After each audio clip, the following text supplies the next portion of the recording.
mon thème s'intitule Quand l'homme devient un monstre. Mon thème commence par une interrogation. Yes. Quand l'homme devient un monstre, où trouver le refuge? Aujourd'hui, si je pose la question à quelqu'un ici, est-ce que dans cette semaine tu as rencontré un monstre? Tout le monde me dira, papa, je n'ai pas trouvé un monstre. Je n'ai même pas rencontré un monstre. Mais mon thème te parle directement. Quand l'homme devient un monstre, ça veut dire qu'il y a des hommes et des femmes qui sont des monstres et qui sont dans notre vie. Et nous sommes obligés de vivre avec eux, mais on ne sait pas où se cacher. Quand la nature du monstre se révèle, Exode chapitre 7, Moïse est venu comme un ange dans la vie des Égyptiens en Égypte. Moïse a lutté pour que ce peuple-là soit sauvé. Pour que ce peuple-là sorte de la captivité de Pharaon. Mais ce peuple n'avait pas encore montré le côté caché de leur personnalité. Alors j'ai compris que quand quelqu'un est en train de souffrir, souvent il faut le laisser tranquille. Parce que tu ne sais pas si c'est Dieu qui est en train de le tailler pour qu'il devienne un ange. Le peuple était en train de souffrir. Moïse dit, je vais sauver ce peuple-là. Pharaon dit, non, je ne veux pas que tu les sauves parce que je les connais. Ton peuple-là, tu ne les connais pas, moi je les connais. Ce matin, mon thème s'intitule Quand l'homme devient un monstre, où trouver le refuge? Le peuple d'Israël a été sauvé. Ils ont montré un bon comportement, une bonne manière de vivre à Moïse. Pourquoi? Parce qu'ils avaient besoin de son aide. Ils avaient besoin de son aide. Frère, quand quelqu'un a besoin de ton aide, c'est un ange. Il va t'appeler matin, midi, soir. Il va te salmodier. Il va te chérir. Il va t'acheter tous les bons vêtements. Mais frère, il y aura une circonstance qui va arriver. Peut-être que tu feras une erreur. Mais tu vas voir que la personne va te donner des paroles qu'on ne t'a jamais dites. Tu vois que la personne va te rabaisser comme si tu étais à lui à un moins que rien. Frère, quand l'homme devient un monstre, où trouver le refuge? Moïse n'avait jamais pensé que ce peuple était un monstre. Moïse a dit, je vais sauver le peuple de Dieu. Frère, parmi le peuple de Dieu, il y a le peuple de Dieu. Parmi les enfants, il y a les enfants. Parmi les aimés, il y a les bien-aimés. Parmi les démons, il y a des esprits malins. Parmi les esprits malins, il y a les présidents de l'enfer. Frère, tu ne peux jamais connaître un homme, sauf lorsque tu quitteras la terre. Moïse, dans le désert, croyait que le peuple qu'il a sauvé, qui lui demandait de l'aide, allait avoir le même comportement. Dans le désert, le peuple a commencé à montrer une autre manière d'être. Moïse a découvert réellement que l'homme est un monstre à l'intérieur, mais à l'extérieur, c'est un ange. Comment tu peux comprendre que les gens que Moïse a sauvés sont allés se mettre avec l'ennemi du Dieu de Moïse? Frère, si tu n'aimes pas mon Dieu, tu es mon ennemi, point barre. Je te nourris, tu seras ingrat avec moi. Parce que celui qui te parle dans tes rêves, c'est ton Dieu. Et ton Dieu affronte mon Dieu. Moïse a sauvé un peuple qui était le peuple de Dieu, mais qui n'avait pas accepté Dieu dans leur cœur. Ils avaient accepté Pharaon. Ils étaient là dans le désert, des ennemis de Moïse. Frère, dans le désert, Moïse a voulu que le peuple qu'il a sauvé commence à se comporter comme Dieu lui avait dit. Et pour que ce peuple-là, alléluia, accepte le Dieu de Moïse, il fallait respecter les commandements de Moïse. Mais ce peuple a commencé à combattre Moïse dans le désert. Quand Moïse dit 1, ils disent 2. Quand Moïse dit allons à droite, ils disent allons à gauche. Même le frère sang de Moïse, son cousin qu'on appelait Aaron, a été celui qui s'est levé contre Moïse. Frère, l'homme était un monstre caché. Qui pouvait penser que en Côte d'Ivoire, on allait connaître la crise armée? Parmi nous là, qui pouvait penser qu'un peuple qui aime s'amuser, un peuple qui aime danser, un peuple qui aime se réjouir, un peuple qui est hospitalier, peut avoir des monstres à l'intérieur? Qui pouvait penser que des gens qu'on est hébergés dans les forêts de l'ouest de la Côte d'Ivoire, que le peuple, ouais, un peuple qui est très hospitalier, je dirais même le plus hospitalier de la Côte d'Ivoire, qui pouvait penser que le peuple, ouais, le peuple guéri, qui a hébergé des étrangers dans les forêts, pouvait avoir ces étrangers-là comme ennemis? Qui pouvait penser, my God, qu'en Afrique du Sud, un peuple qui a accueilli des étrangers peut aujourd'hui commencer à les exterminer? Frère, si tu n'as pas compris que l'homme est un monstre, Tu vas dépenser, tu vas nourrir ton propre ennemi et demain il va t'avaler. Laisse le serpent parce qu'il a un venin, frère. C'est pourquoi, alléluia, le prophète va dire, alléluia, dans Proverbe chapitre 4, à partir du verset 23, Salomon va dire, garde ton cœur plus que toute autre chose, car de lui viennent les sources de la vie. Éloigne de ta bouche la fausseté et tiens tes lèvres éloignées de la tromperie. Que tes yeux regardent droit devant eux et que tes paupières se tournent avec droiture vers ce qui est en face. Applique le bon chemin pour tes pieds et que tous tes chemins soient stables. Ne dévie ni à droite ni à gauche. Retire ton pied de la mauvaise voie. Frère, ne garde pas, alléluia, un monstre dans ta vie. Ne garde pas celui qui veut te rabaisser. Ne garde pas celui qui veut te nuire. Ne garde pas celui qui lui refuse de te nourrir. Ne garde pas quelqu'un comme ça qui te dit la vérité. Une femme qui te rabaisse, une femme qui te diminue, une femme qui te jette, frère, sors de là. Une famille qui ne t'apprécie pas, qui au contraire ne veut jamais que tu évolues. Quand tu as une opportunité, il a combattu dans sorcellerie, frère, cherche une nouvelle famille. Une église qui passe tout son temps à t'escroquer. Un père spirituel, dès qu'il s'adresse à toi, c'est une offrande qui te demande, frère, il faut fuir. Il y a des monstres cachés dans notre vie. Leur rôle, c'est de nous épuiser. Et ce que j'aimerais dire à quelqu'un, ce verset vient de dire, garde ton cœur. Le cœur n'a pas d'os. C'est un organe fragile. Je te demande pardon. Ne mets pas ton cœur dans les situations de tribulation. Ton cœur doit se reposer. Moi, j'ai vu un homme de Dieu qui m'a une fois dit, mais homme de Dieu, pourquoi quand tu prêches, tu ne prêches pas les mystères, les révélations? J'ai dit, le monde n'a rien à foutre avec les mystères. Le monde d'aujourd'hui n'a rien à foutre avec les mystères. Les gens souffrent, les gens pleurent, les gens veulent qu'on parle à leur cœur, pas à leur tête. My God. Ça me servira quoi dans la vie d'une personne de lui dire que Adam a payé la dot avec sa cote? Ça va apporter quoi dans la vie de quelqu'un? Un prisonnier fera quoi avec cette parole? Un malade qui est au bord de la vie fera quoi avec des mystères? Je vais te prêcher l'amour ce matin. Je vais te prêcher le message de révélation ce matin. Je parle aux hommes blessés. Je parle aux femmes rejetées. Je parle aux personnes qui réellement sont tapis dans l'ombre et qui ne savent plus crier parce qu'ils sont fatigués de parler. Je parle à quelqu'un qui est orphelin de père et de mère, qui a tout perdu, qui se pose des questions aujourd'hui. C'est à toi que je parle, maman. Toi qui as duré aujourd'hui, qui a un âge avancé, qui est ménopausé et qui ne croit plus au mariage, c'est à toi que je parle ce matin. Le Dieu que je sers n'est pas venu pour embrouiller ton esprit, mais il est venu pour t'apporter l'assistance parce qu'il sait que nous sommes dans un monde de monstres.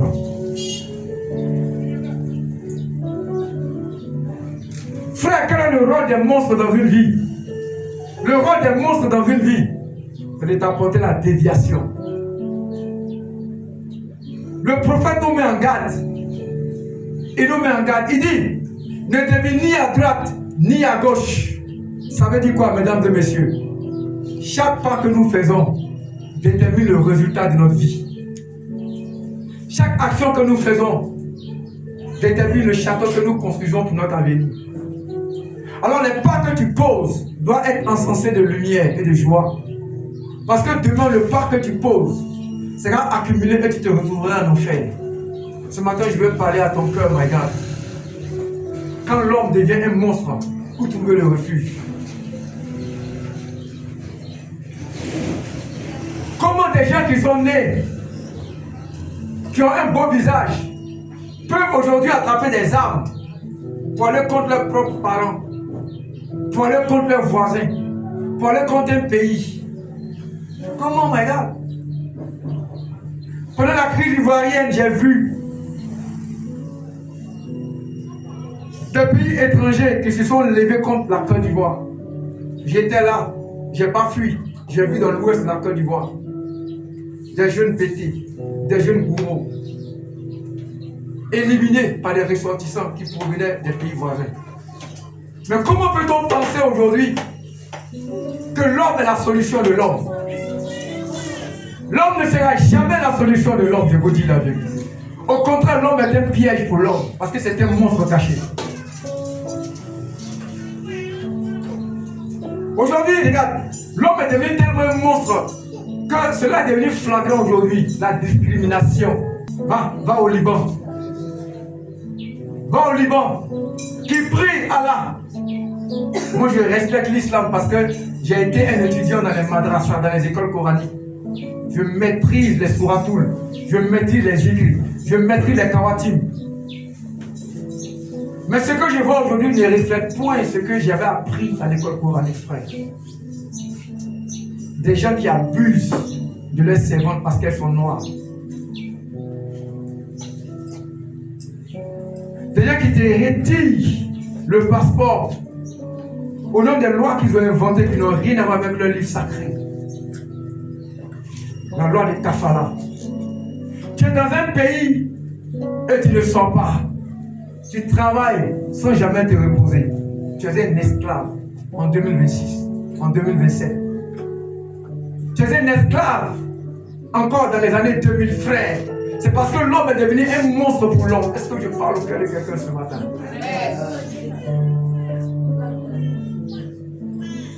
Aujourd'hui, c'est devenu tellement grave que même au niveau des réseaux sociaux, aujourd'hui, on a des arnaqueurs. Il ne te connaît pas, il vide ton compte, frère. La sueur de ton front, ton travail de 1 an, 2 ans, tu fais des économies sur ton Orange Money, quelqu'un va te puis te retire cela. L'homme n'a plus d'empathie. L'homme n'est plus sympathique. L'homme n'a plus de cœur. Satan a remplacé le cœur. Nous sommes aujourd'hui dans la cruauté, mesdames et messieurs. La dernière fois, j'ai un ami qui m'a appelé, il m'a dit, j'ai causé avec une fille et elle m'a dit, elle veut voir ma poitrine. Et je lui ai montré ma poitrine. J'ai dit, tu mens, tu n'as pas tout dit.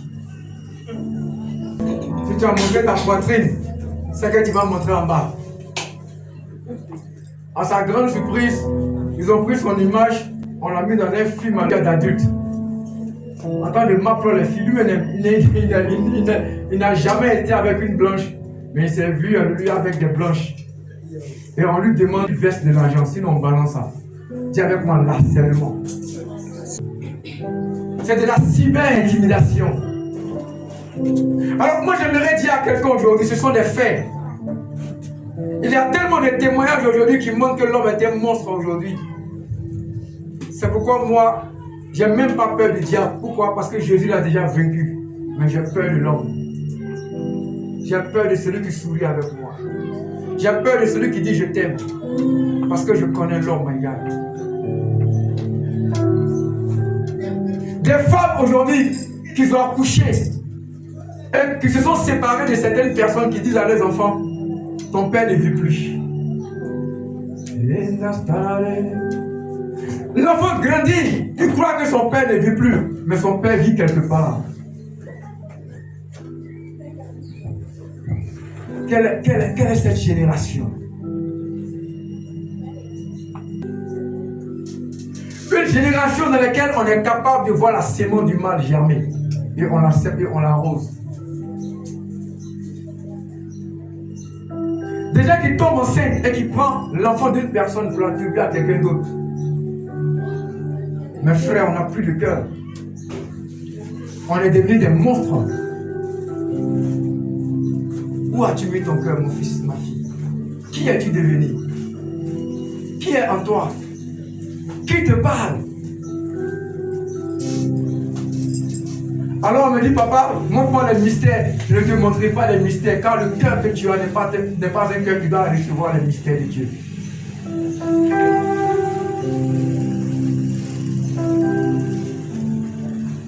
Des enfants qui ont grandi, qui ont été nourris par leurs parents, scolarisés par leurs parents, protégés par leurs parents. Des parents qui ont saigné pour que ces enfants soient aujourd'hui des références. Ces enfants disent, ma mère est sorcière, mon père est sorcier. Même pour que ces parents-là s'approchent de leurs enfants, ils doivent demander une doléance d'abord. Emmanuel, mon amour manque à ce monde. Esprit de Dieu, il y a des monstres qui me poursuivent. Emmanuel, dis-moi, où es-tu? Il y a des monstres qui nous poursuivent. Seigneur, parle-nous, parle-nous, parle-nous. Où es-tu, mon roi? Viens vers nous, il y a des monstres ici. Seigneur, parle-nous, parle-nous. Des gens qui prennent le pouvoir, qui sont venus dire au peuple, donnez-nous le pouvoir et nous vous donnerons la liberté économique. Donnez-nous le pouvoir et nous transformerons le pays en paradis. Quand ils sont élus aujourd'hui, là, on vient casser la maison des pauvres au profit des riches. On licencie des personnes parce qu'ils ne sont pas de la même ethnie, de la même race, de la même couleur. Ce monde a des monstres cachés et qui vivent en silence. Ce matin, frère, il y a des monstres cachés qui t'attendent au tournant parce que tu es noir. Il y a des monstres cachés qui t'attendent au tournant parce que tu es arabe, parce que tu es blanc, parce que tu es ukrainien, parce que tu es français, parce que tu es congolais, my God. Alors au niveau de l'Afrique du Sud, on dit, cette personne ne mérite pas d'être parmi nous. Alors que le psaume lui dit quoi? À l'Éternel la terre ce qu'elle enferme, le monde et ceux qui l'habitent. Frère, aujourd'hui j'ai tellement de témoignages que je me pose la question, est-ce que ce monde actuel mérite d'avoir encore l'évangile? Des corps habillés aujourd'hui qui pour des miettes peuvent détruire la vie d'une personne. Des gens qui ont fait une formation dans l'éthique et la déontologie professionnelle, qui se mettent aujourd'hui ici des routes pour prendre les miettes des pauvres citoyens. Et on se dit qu'on est chrétien, on aura le ciel. Tu n'auras jamais le ciel. Never. You can be in the kingdom of God. Never. Aujourd'hui, on promet à des gens, votez-nous. Vous aurez des financements. Mais après, tu te rends compte qu'en fait, celui qui est au pouvoir est ton pire ennemi. Montrez-moi où sont les hommes et je vous montrerai où est Dieu. Montrez-moi où sont les hommes qui ont encore le cœur de Dieu et je vous montrerai Dieu. Montrez-moi où se trouve encore les bonnes œuvres, je vous montrerai Dieu. Mais on n'en trouve même pas. Même dans la maison de Dieu aujourd'hui. Même dans la maison de Dieu aujourd'hui. Les banquiers, les experts en pickpocket, ils piquent dans nos finances dans les banques. Vous n'aurez pas le ciel, mon frère.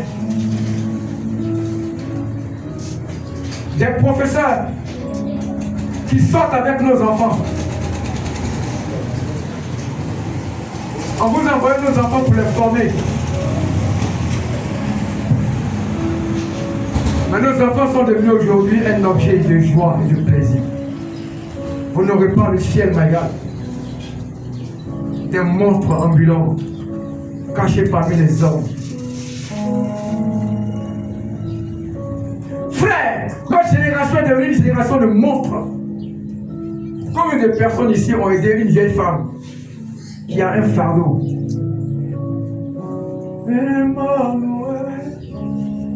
Frère, je vois des gens qui se promènent, qui marchent, et je vois des vieilles personnes qui marchent, épuisées à travers les âges. Quelqu'un qui a trop donné à l'humanité, épuisé par les âges. Elle a un fardeau ici. Et elle marche. Et personne n'est capable de prendre son fardeau pour l'aider. Génération maudite. Génération wash-wash. Génération Nushi-Yorbo. Vous êtes vaincus. L'âge est devenu aujourd'hui un péché. On ne vieillit plus maintenant. Moi, je bénis la vie de ma fille Fallon. Je suis témoin. Elle a nourri une vieille. Même dans la défécation, dans les urines, elle n'a jamais abandonné. Elle est restée dans la maison avec cette maman. Avant que cette maman ne décède, 3 jours avant, je suis allé prier pour elle. J'ai consacré la maison. Alors dans son cœur, je peux trouver Dieu. Frère, actuellement, tu ne sais pas que le monde est rempli de monstres. Aujourd'hui, tu es en train de nourrir tes enfants, mais écoute-moi, quand tu vieilliras, ce n'est pas sûr qu'ils viendront t'aider. Je ne t'encourage pas de ne pas investir sur tes enfants, investis sur tes enfants. Mais pense au Seigneur qui sera avec toi dans ta vieillesse. Car celui qui pourra toucher un de ses serviteurs qui viendra t'aider dans les EHPAD, dans les maisons de retraite. En Afrique, on n'a pas de maison de retraite. Mais nous faisons de notre maison des prisons géantes. Emmanuel, Esprit de Dieu.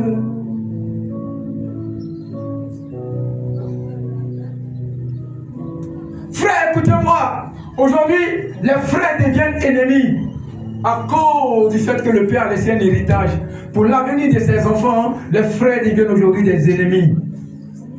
À cause d'un héritage, on ne se parle plus. À cause d'une terre qui a une bouche qui nous avalera tous, on devient des ennemis. Les enfants ne parlent plus avec les ennemis. On ne se rencontre plus. On ne mange plus ensemble. On ne s'appelle plus my God. C'est pas le monde que mon Dieu a créé. C'est pas le monde que Yeshua Mashiach a laissé. Emmanuel.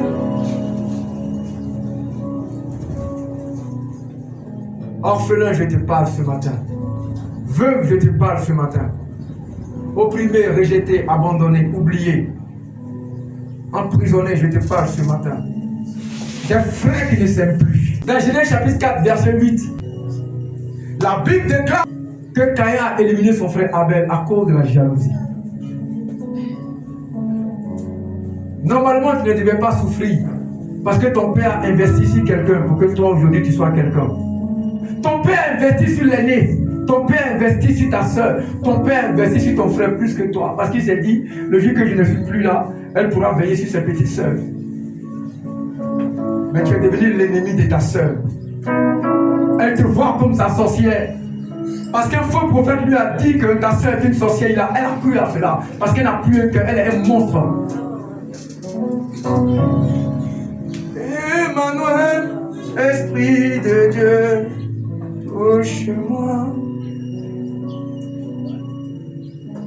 Il dit, l'Éternel vit qu'il y avait beaucoup de méchanceté sur la terre et que toutes les promesses et les désirs de leur cœur ne se portaient que constamment vers le mal. Genèse 6:5. L'homme aujourd'hui aime le mal.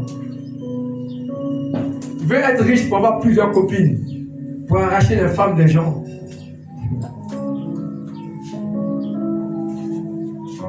Dans Romains chapitre 3, verset 10-12, il dit, comme il est écrit, il n'y a point de juste, pas même un seul. Nul n'est intelligent, nul ne cherche Dieu. Tous ont fait défection. Ensemble, ils sont devenus bons à rien.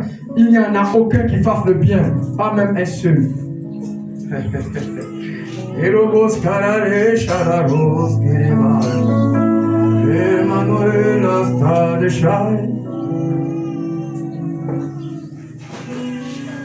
On peut aujourd'hui, alléluia, enceinter une femme et l'abandonner avec sa grossesse.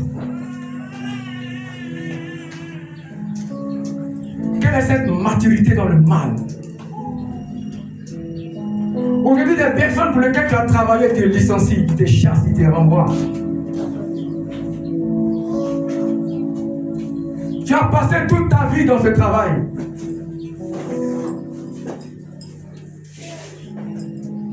J'ai vu dans la société où je travaillais, après des années, des vieux qui ont été licenciés. Et vous savez ce qui s'est passé? J'ai fini mon dernier témoignage. Ils ont dit, dans la société où j'étais, ils ont dit aux vieux, les véhicules que vous voulez, vous avez la possibilité de l'acheter. Les vieux ont accepté le principe, des vieux chauffeurs. Et chaque mois, dans leur salaire, on faisait des retenues.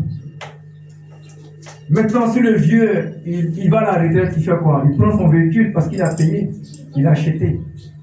Et c'est là qu'on dit au vieux, bon, le véhicule que tu roulais là, toutes les dépenses mécaniques, électriques, les pannes là, lorsqu'on facture ça, tu dois 20 millions. Attends, moi j'ai travaillé, vous m'avez dit que ce véhicule-là, il m'appartiendra, vous pouvez me couper. Vous allez me couper sur le salaire, mais maintenant je suis vieux, je n'ai pas d'économie, tout est parti dans le véhicule. Vous me demandez de payer la facture. On lui dit, va chercher l'argent. Beaucoup sont restés là, malades, tombés. Ce matin, je vais te dire que nous avons des monstres qui sont cachés parmi nous. Le seul endroit aujourd'hui qui a été un refuge s'appelle Jésus. Amen. Quand je suis en Jésus, je suis sûr que c'est impossible que je rencontre des monstres. Je suis sûr que j'aurai des vrais frères. Et moi, je bénis Dieu parce que j'ai connu des vrais frères et des vraies sœurs. J'ai connu des vrais enfants spirituels qui me montrent l'amour. Ce n'est pas votre argent qui m'intéresse. Non. Sinon, je serais quitté ici. Ce n'est pas votre dîme qui m'intéresse. Non. Mais c'est le cœur qui est en vous parce qu'il dit que, alléluia, l'homme regarde les apparences, mais moi, Dieu, je regarde la profondeur du cœur.